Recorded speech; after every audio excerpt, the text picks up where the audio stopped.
Krista a be sei na thar min sia pian na rama ring tu ki le ro ring pangai na masa ban san mai loving idam na Krista crossa ki le ro ipian na rama ring tu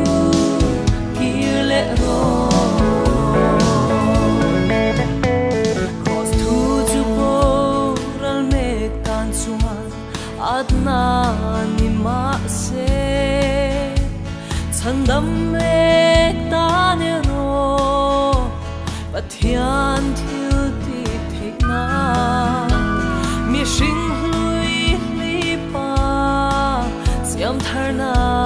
kan chan thina kan dam na kalvaria ki le am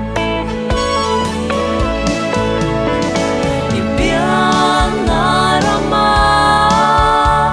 ring tu ki le ro sa ban san mai loving idam na Krista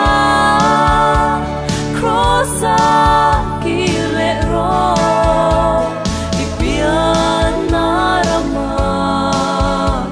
ring tu ki le ro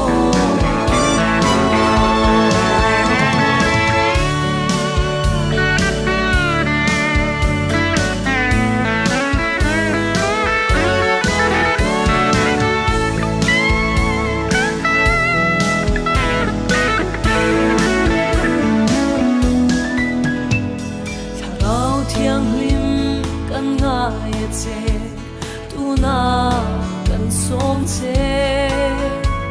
kan thin lung mai cha ma lo che thar le la suan si ma hoi kira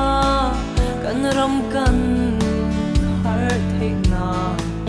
kan pian na